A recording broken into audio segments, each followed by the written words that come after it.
L'histoire, autrement dit l'exploration du passé, nous aide à entrevoir d'où nous venons et où nous allons. Difficile de parler de l'histoire du message de William Marion Branham sans parler des hommes qui l'ont prêché en premier. Nous n'allons pas également fermer les yeux à la découverte de la première église du message du temps de la fin à Kinshasa, capitale du Zaïre, en remontant cette époque-là.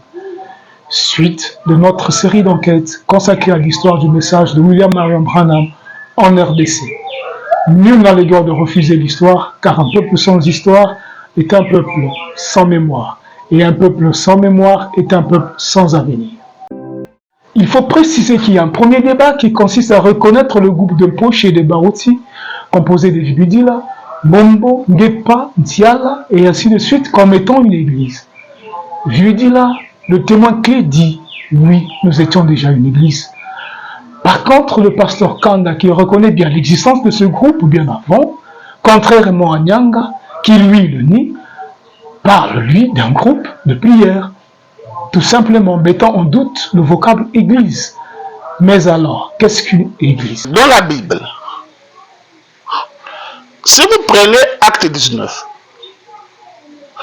vous verrez que l'apôtre Paul a rencontré un groupe qui croyait déjà en Jésus-Christ, qui reconnaissait que Jésus est le Messie qui a été envoyé dans le monde. Mais quoi que ce groupe n'avait pas la parfaite compréhension des choses, puisque ce groupe-là se référait au baptême de Jean-Baptiste. N'est-ce pas? Mais le groupe croyait que Jésus est le Messie. Ils étaient sortis de la croyance du judaïsme. Ils étaient plus fidèles à cette croyance-là. Ils regardaient à Jésus, mais ils n'avaient pas la parfaite compréhension. Et quand l'apôtre Paul arrive, il cause avec eux, il leur pose la question, est-ce que vous avez reçu le Saint-Esprit depuis que vous avez cru? Le groupe dit qu'on n'a jamais entendu parler du Saint-Esprit. Mais pas que ce groupe-là croyait déjà en Jésus. Ils étaient déjà une église. Ce n'est pas le pasteur qui fait une église. Ou le docteur qui fait une église. Non. C'est du fait que les gens soient... C'est du fait que les gens ont quitté une confession donnée, un milieu donné, qui se rassemblent, n'est-ce pas, pour adorer le Seigneur. C'est ça qui fait d'eux une église. Frère Branham est clair. Frère Branham dit ici dans Dieu chancelle sa pensée au sujet de sa parole. Il dit ceci. Le mot église signifie les appeler à sortir. Donc il revient à la définition du dictionnaire grec. Les appeler à sortir. Il dit ceux qui sont sortis. Vous voyez ce que Frère Branham dit? Ceux qui sont sortis. Les récits des faits nous amènent à faire le distinguo de deux moments forts de cette histoire passionnante. Il y a un moment où les brochures sont arrivés à Kinshasa, chez Fepako, qui les acceptent, et chez les assemblées de Dieu qui les brûlent. Il y a également le moment où une église du message, une église qui croit et prêche le message, a commencé. Toute la question que se posent nos esprits est de savoir si l'église située sur la rue soit la numéro 2 avait-elle pris position pour le message du prophète du temps de la fin, et où le prêchait-il avant la fusion d'avec l'église de Mukuna, bien plus tard. Nous avions pris position pour le message, Arfim Vibidila, Mwana Mayanga. Pendant les services de la prédication, ils affirment qu'ils lisaient les brochures, quoiqu'ils en avaient que peu. Dans cet élan, ils se feront rebaptiser, suivant les instructions de frère Branham. D'autant plus, leur rapprochement avec Mukuna consiste à s'approvisionner en brochures. Oui, pasteur. Et quand vous êtes arrivé chez frère Mukuna, c'était en 1975. Oui. L'église a commencé exactement quand? Parce que là, c'était peut-être vous étiez en train de lire des brochures, d'écouter des bandes, mais l'église proprement dite avait commencé quand? Mais quand vous baptisez quelqu'un au nom de Jésus, eh bien vous avez commencé l'église. Quand vous parlez de frère Branham, vous lisez les brochures. vous amenez quelqu'un à croire que Dieu a envoyé un prophète et que Jésus est notre Dieu. Le baptême, c'est au nom de Jésus. Mais c'est l'église qui a commencé. Nous avions commencé l'église à Soila 2. Et on avait plus de 50 personnes. Quand on a rencontré Mukuna, l'équipe, on peut compter. Quand vous comptez VBD là, moi, ma femme, ma mère, et ainsi de suite, les chanteurs là, les Kouétés, les Nsia là, on était nombreux. Même celui qui est pasteur aujourd'hui à Mwanda, non, à Luanda, il était avec nous. Je lui ai apporté le message avant qu'on puisse rencontrer Mukuna. On était plus de 50 personnes. On était nombreux. Donc j'avais un groupe même à la maison, là où j'étais. Quand j'ai logé à Kabinda, donc vers Ndolo là-bas. Oui. On savait qu'on était dans le message de Frère Branham. On avait les brochures de Frère Branham. Vous parlez de quelle église? Ah oui. Oui, pasteur. Là où 2 ou 3 sont réunis à mon nom, je suis au milieu d'eux. C'est déjà une église. Oui. Pasteur, mais qu'est-ce qui vous a amené alors à vous rallier à Frère Mukuna, alors que vous avez déjà un groupe important à Bandal? Nous n'étions pas des orgueilleux. Oui. On était des personnes qui étaient conduites par l'Esprit de Dieu. L'Esprit de Dieu nous a conduits à commencer une église. Il nous a montré même l'endroit où devait commencer l'église. Alors, c'était à Soila 2, on a commencé. N'est-ce pas? Oui. Mais l'Esprit de Dieu nous dit, vous avez trouvé. Maintenant, avec une vision, nous voyons que nous avons trouvé là où il y avait des brochures, des bancs, des consorts. Mais pourquoi ne pas fusionner avec cette personne? C'est ce qu'on a fait. Oui. Mais quand l'Esprit de Dieu a donné encore une vision, que Mukuna est tombé, c'était à frère Diameni. Il ne se relèvera plus. Nous étions sortis. Il nous a même chassés. On avait pris position du message. Et quels étaient les thèmes principaux du message? Voilà. C'est là même que vous allez comprendre comment on est encore au début. On avait souvent l'accent sur sortir du milieu d'eux. Et puis le baptême au nom de Jésus et la divinité de Jésus-Christ. Le pasteur Kalombo, lui qui venait de croire le message, selon qu'il le dit lui-même, un lundi 3 février 1975, donc bien après l'église de Barouti, suite à un entretien long, profond et sérieux avec Barillier sur la parole de Dieu, le dimanche 2 février 1975, après le culte, ne veut pas l'entendre de cette oreille. Il croit que la première église qui a commencé à prêcher le message est celle de Mukuna. Là aussi, la bataille durera jusqu'à ce jour. Quand nous parlons du message, ça, je vous en parle comme étant mon propre témoignage. Oui. Je ne peux pas entrer dans le témoignage de quelqu'un d'autre. C'est lui que je connais, qui a apporté le message, ou qui est sorti des dénominations, qui s'est mis à l'écart avec un message de Frère Branham. C'était le bien-aimé frère Mukuna Tchupuyawa Kazadi. En 1974, quand il revenait de la Suisse, où il était réellement, si on peut le dire, dans l'apprentissage de ce message.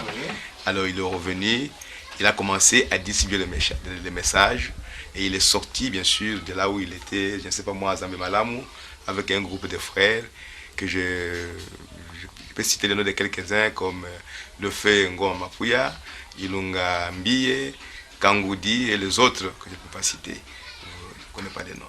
Donc, c'est à ce moment-là que moi je considère que le message était entré officiellement ici chez nous.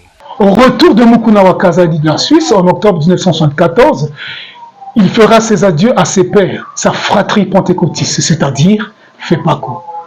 Bien, avant que Mukuna quitte la Suisse, il avait envoyé beaucoup de brochures au Congo, d'après son témoignage. Et quand il est rentré maintenant à Kinshasa, et il est allé voir son pasteur, là où il priait, à Zambé Malamu ou à Chuapa, je ne sais pas où, pour leur dire que non, je quitte votre église parce que j'ai reçu un nouveau message. Il a annoncé le nouveau message et que son église n'avait pas accepté et il les a quittés. Donc il est arrivé à Kinshasa au mois d'octobre 1974. Mais attention, il ne va pas créer d'église aussitôt, puisqu'il attendait l'arrivée d'Alexis Barillier. Quelques frères de différentes confessions commencèrent à le fréquenter, formant un groupe d'incursion dans certains lieux publics comme les veillées mortuaires. Barillier arrive à Kinshasa en janvier 1975, par convocation d'une réunion des frères de FEPACO qui lisaient le message de William Marion Branham. Barillier prêchera, mais la réunion n'aura pas de succès. Le but ne sera pas atteint. C'est alors qu'Alexis Barillier et Mukuna décideront de commencer une église sous l'avenue Kilangwe, numéro 2738 à Lemba, terminus, dans la maison de Mukuna, Chipuya Wakazali, en février 1975. Quand ce message est entré, Frère Mukuna ne prêchait pas encore comme une église, mais ils étaient dans la maison parce qu'ils attendaient la venue de Frère Franck, de Frère Balier, Frère Pérégrine aussi, je crois, et afin que la chose puisse démarrer. Mais il s'est fait que tout le monde n'est pas arrivé. C'était seulement le frère Balier qui est arrivé et frère Franck aussi est arrivé. Et c'est quand frère Franck est arrivé en 1975, déjà nous sommes au début, en janvier, c'est alors que la première prédication, si je peux le dire, en public. On est sorti de la maison des frères Mukuna, on était à l'extérieur maintenant, au Canada, qu'il a prêché une certaine nuit sur le titre de fils de Jésus-Christ. Jésus-Christ en tant que fils de l'homme, fils d'Abraham, fils de David, fils de Dieu, et ainsi de suite. Et quand il a prêché, alors le lendemain, il est parti. Nous sommes restés avec Balier, et c'est Balier qui était notre prédicateur. Il a fait avec nous, je crois, 2 ou 3 mois. Et pendant ce temps, il n'était que seul qui il était le seul qui prêchait. C'est quand il est parti que Mukuna a pris maintenant la relève pour commencer à prêcher la parole de Dieu. Alors c'est à ce moment-là que moi aussi j'avais reçu le message. Depuis 1974 que j'ai reçu le brochure, j'ai commencé à lire. Et à 1975, au mois de février, je crois le 2 ou le 3, j'ai reçu le baptême au nom du Seigneur Jésus-Christ. Mais, avec le temps, les autres commençaient à venir. Parce que nous ne faisions que faire des irruptions dans les deuils, dans plusieurs occasions, dans les fêtes. Nous ne parlions que du message. Et nous distribuions des messages, les brochures que nous avions. C'est comme ça que, par-ci, par-là, les gens ont commencé à recevoir. Et j'étais très attaché au pasteur Mwamba, qui était l'associé du pasteur Adinabala. Et on a commencé à fréquenter l'église. Et j'ai beaucoup écrit à frère Barillier. Et ils étaient ensemble à ce moment-là avec le pasteur Lepicard qui a prêché ici. Il m'enverra des bandes magnétiques. Et j'ai écouté, j'ai pris position et j'ai lisé beaucoup. Et j'étais très attaché aux frères qui lisaient beaucoup les messages. Et frère Barillier me dira que le frère Mukuna est ici en Europe. Il est ici en Europe. Et quand il va revenir, vous pouvez les rencontrer. Vers le mois d'octobre, tout ce que j'ai dit, c'est ce que j'ai dit à pasteur Barouti. Et c'est au mois d'octobre que le frère Mukuna reviendra du Congo, au Congo. Et j'irai les voir. Je l'ai rencontré, il m'a montré comment frère Barillier lui a parlé. Et je commencerai à le fréquenter. Et à ce moment-là, il y avait le frère Ngoma, qui était aussi très lié avec le frère Mukuna. Comme il restait à Lemba. Et ensuite, vers la fin de l'année, à la fin de l'année, et frère Barillier va m'écrire que je viendrai au Congo. Et il avait aussi informé certainement le frère Mukuna. Et il est venu au mois de janvier, je crois, janvier 75. Janvier 75. Et quand il va venir, et comme il y avait beaucoup de gens qui croyaient les messages, qui étaient en Zambé Malamu, et à ce moment-là, ils ont fait une réunion pour que frère Barillier bien prêché. Il est venu. C'est à ce moment-là que je verrai pour la première fois le pasteur Ngonde. Parce qu'il était le pasteur de Zaimalamu à Kisangani. Et il viendra, le frère Barillier va prêcher. Et après cela, ça n'a pas marché. Et vers le mois de février, début février, frère Barillier, frère Mukuna vont décidé de commencer l'église à Kilangwe. C'est alors que nous tous, Nous viendrons à Lemba pour continuer à suivre les prédications de Frère Barillier. Il va prêcher, je crois vers les 5 ou les 6 ou quelques jours comme ça, il va retourner. Et quand il est rentré, nous allons continuer avec le frère Mukuna. Il y en avait d'autres qui sont partis, comme le frère Ilungambia qui est dans son église. Et nous allons continuer à écouter tant bien que mal avec le frère Mukuna jusqu'à ce que frère Barillier reviendra pour la deuxième fois au mois de septembre 75. En mai 1975, les frères de Soala 2 vont se joindre aux frères de Kilangwe dirigés par Mukuna Okazali. Mais leur lieu de culte restera et sera utile pour tenir des réunions des dimanches soirs. À leur arrivée, ils seront rebaptisés par le frère Mukuna. Ils sont considérés comme de nouveaux convertis au message, au détriment de leur témoignage qui dit bien le contraire, puisqu'ils affirment que leur foi était fondée sur le message de Branham qu'ils croyaient être leur père dans la foi. D'ailleurs, au cours de leur prêche, ils lisaient les brochures du prophète du temps de la fin. C'est-à-dire qu'ils pouvaient dire « Branham dit ». Et ils rappellent qu'ils se sont fait rebaptiser par Pochi après avoir lu ce que Frère Branham dit au sujet du baptême. Car fait pas Konzambe Malamu, non baptisé na Kombo na Yesu. C'est-à-dire au nom de Jésus, affirme Vibidila. Aussi, la raison de leur séparation d'avec Fepako, selon eux, s'explique par le fait que l'Église, qui confessait William Marion Branham comme leur père dans la foi, avait renié le message et brûlé les brochures après avoir reçu des prédicateurs blancs qui venaient de remettre en cause le ministère du prophète du temps de la fin.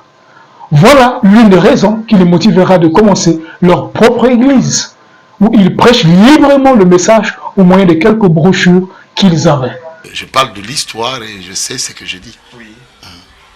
Donc, je crois que c'était ce jour-là, puisqu'on recevait ça chez Kalonji Mutambai. Oui. Quand Kalonji Mutambai n'en avait plus, il a écrit une lettre pour dire que allez maintenant chercher ça de la personne que moi, qui nous envoie des brochures. En ce moment-là, Frère Moukoula était déjà revenu de l'Europe. Oui. Où il était, j'ai cru qu'il était baptisé là-bas par Franco Barlier, je ne connais rien, c'est lui-même qui connaît. Alors il était revenu, je crois, vers la fin du mois, la fin de 1974, oui. Et ils attendaient que Frère Branham et Frère Franck viennent avec Barlier pour commencer en 75, vers le début de 75. Oui. Alors moi je les ai rencontrés, tout ça je ne connaissais pas. Vers vraiment, qu'est-ce que je peux dire, après avril, donc je ne sais pas vrai, mais je crois. Comment on peut appeler ça? La Pentecôte. Oui. Si vous prenez les dates, vous prenez la Pentecôte, c'est le jour de la Pentecôte que nous avons vu Mukuna. Et on recevait aussi les brochures à partir de grand frère, de frère Vibidila, qui est maintenant en Afrique du Sud, qui est pasteur dans les Assemblées de Dieu. Donc les Assemblées de Dieu, c'est pour vous dire qu'il recevait les brochures de frère Branham. Alors, ces brochures-là que lui recevait, en ce moment-là, il faisait les études pour devenir pasteur. Il était aux études. Il recevait ces brochures-là, puisque son petit frère s'intéressait à ces brochures. Vibidila Mwana Manyanga, oui. Alors il lui donnait les brochures. Vibidila nous l'apportait. On ne connaissait pas le frère Mukuna. Et il est encore vivant, il a des problèmes des yeux. Je l'ai laissé en Afrique du Sud. Et maintenant, nous nous retrouverons devant quelqu'un qui avait des brochures. C'était Mukuna Chipuya Wakazadi. Nous l'avons retrouvé ce jour-là, de la Pentecôte. Nous étions partis à Lemba, sur Kilangwe, la rue Kilangwe, vers le terminus. Kilangwe 2738, et on a vu Mukuna qui était en train de dactylographier. Il traduisait les brochures en Chiluba, en Lingala et en Swahili. Alors je lui ai dit, est-ce que vous avez accepté Jésus-Christ? Et il a ri. Il lisait déjà la lettre, parce que Bobo était entré avant moi. Oui. Il a lu la lettre de Kalonji Mutambai. Alors il est monté dans sa chambre, là, son bureau en haut. Il est descendu avec des brochures et des bandes. Et il a mis une bande là, séparation totale avec l'incrédulité. Oh là là, on a crié là, nous avons trouvé, nous avons roulé par terre, moi et Frère Ngepa, on s'était embrassés, on roulait par terre. Nous avons trouvé, ce que j'avais vu dans la vision, c'était accompli. Donc c'est comme ça qu'on est parvenu à rencontrer Mukuna. Et c'était en 1975. On avait un programme que le matin de samedi, on devait aller, je ne sais pas si c'est samedi, les autres peuvent me compléter, on devait aller rencontrer Frère Mukuna pour lui trouver des brochures, l'adresse qu'on avait donnée.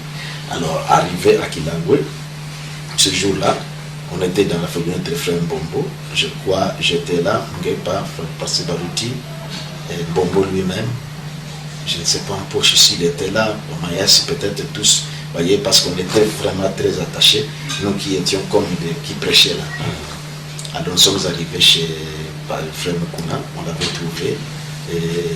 D'abord, nous sommes arrêtés chercher les numéros. Bon, sa femme était dehors, voyez.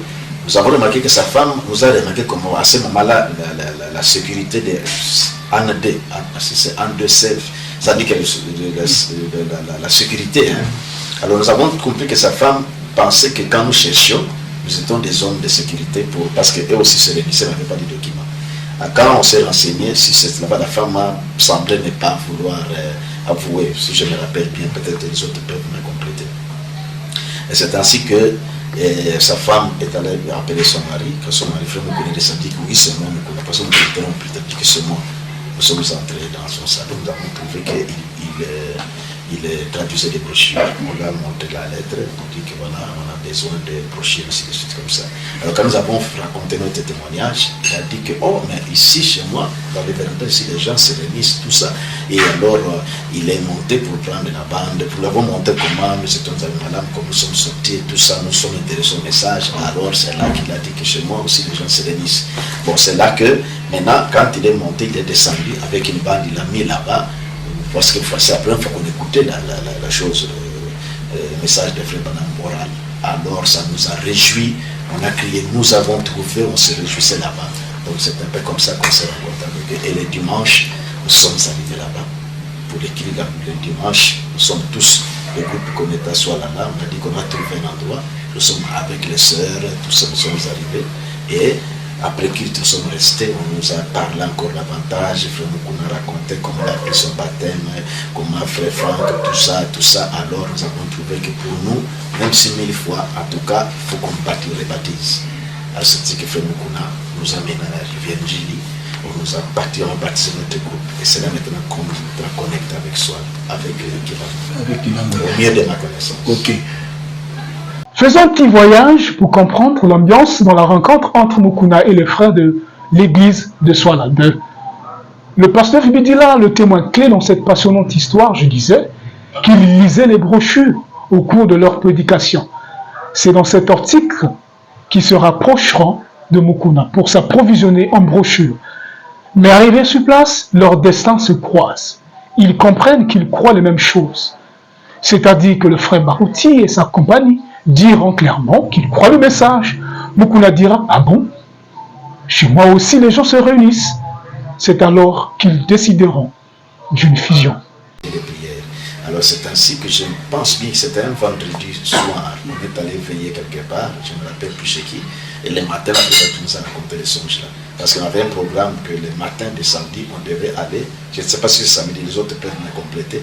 On devait aller rencontrer Frère Mukuna pour lui trouver des brochures, l'adresse qu'on avait donnée.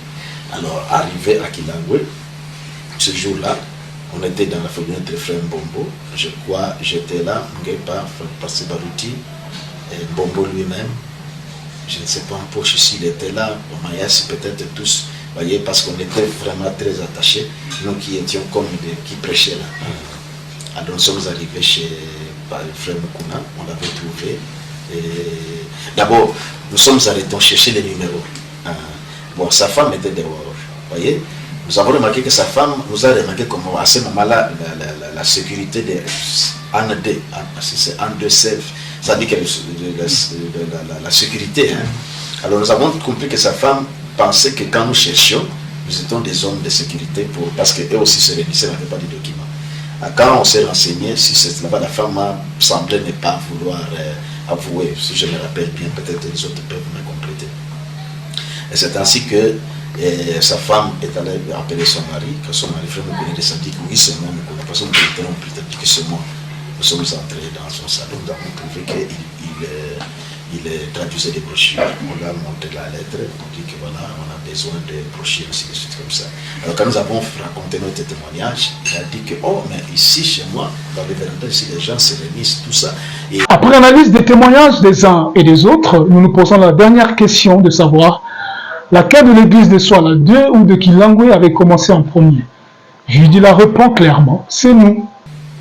On raconte que l'église de Kilangwe a commencé officiellement en 75, d'après plusieurs sources.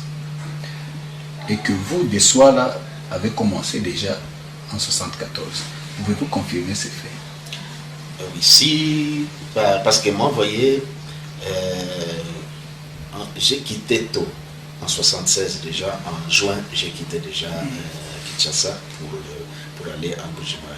Donc il est possible, parce que là, vous voyez, comme je n'attirais pas l'attention du temps, donc les frères qui sont restés, ce sont eux qui ont vraiment, je crois, qui ont vraiment approfondi pour comparer ces histoires-là. Moi, je me retrouve seulement que nous les avons trouvés.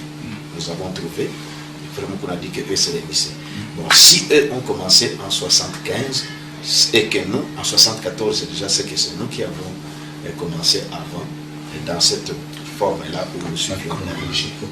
Au regard de ce qui précède, Mukuna n'hésitera pas de traiter Baruti de menteur, contre toute attente. Oui. Bon, lisez. Les gens ont lu. Vous venez,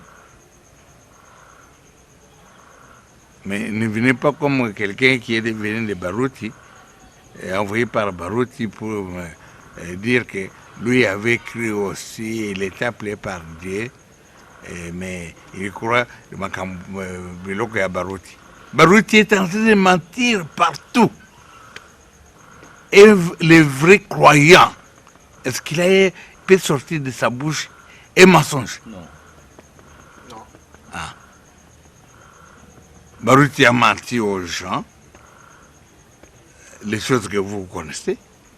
Peut-être que vous ne voulez pas les prendre en considération, mais c'est ce qui fait sa vie. Baruti a dit qu'il a commencé, lui, les messages en 72. Un mensonge. Parce que quand même les autres sont venus, Baruti n'était pas avec eux. Mbombo, qui devait venir le premier lui-même, mais il a mené un groupe. Nous avons parlé. La fusion entre les deux groupes est acquise. Les cultes de Soala 2 ne seront pas dissous. Les jours ordinaires, c'est-à-dire tous les jours ouvrés par opposition dimanche, le groupe de Soala 2 tient les cultes en leur lieu habituel, sous l'ambiance des prédications de Baruti et de Mbushi. Le dimanche matin, ils sont tous ensemble à Kilangwe. Le soir, à Soala 2, à Bandai. Mais la suite de la collaboration va rencontrer une rude épreuve inévitable. Une chose est certaine, les années qui vont suivre s'annoncent mouvementées les uns et les autres, comme nous le verrons dans la suite de notre série d'archives chrétiennes destinées à l'historiographie du message en RD Congo.